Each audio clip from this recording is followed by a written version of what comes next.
ever notice how when you criticize a white liberal, they call you racist? And you think to yourself, no, I'm criticizing you, the white liberal. Racist! It's hilarious. But it's their first and last defense, hiding behind other people of other ethnicities to push through their preferred policies. And on no subject is this more obvious than on immigration. For years now, journalists have told us that Hispanic voters, not that they've met any, love open borders. And if you don't, you're a racist.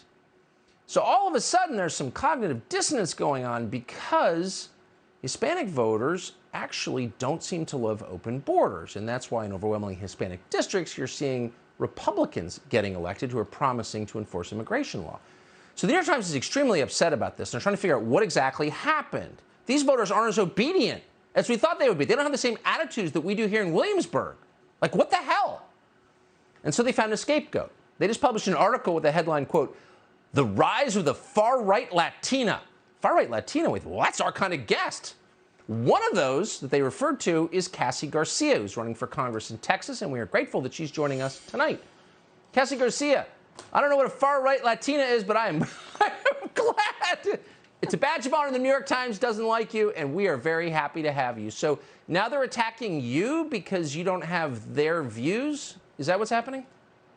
Well, Tucker, thank you for having me on tonight. It's just absolutely ridiculous. The fact that the liberal media would call me a far-right Latina because I grew up in a conservative household on the border and I went to church is just absolutely ridiculous. Yet they praise AOC and the squad. Let me tell you, they don't represent our values in South Texas. And the reason why I am running for Congress is to defend faith, family, and freedom. District 28 has been in Democrat control for 110 years, and the current incumbent, Henry Cuellar, who says all the right things, has done absolutely nothing to secure our southern border. In fact, I have received the endorsement for the National Border Patrol Council, who's always endorsed Henry Cuellar, but they've endorsed me in this race for Congressional District 28. I just think it's a little bit, I mean, do you think it's weird that some, white liberal from the Upper West Side who went to Brown and sends his kids to Riverdale Country School gets to speak for Hispanic voters on the Mexican border in Texas? Like, where do they get the right to decide what you're allowed to believe? What I'm representing the families and the communities of District 28, and they don't speak for me, the New York Times. The Democrat Party has left the Hispanic community, and in the Hispanic community, we care about a strong and secure border. We don't want open borders at all, and that's what the Democrat Party believes in, and we don't believe in that.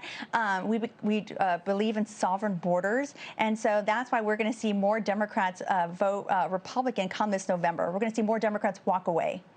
Yeah. I mean, you're obviously an American, but I think even immigrants who just got here of any background don't want open borders. Why would you want to come to a country that's not really a country? Of course.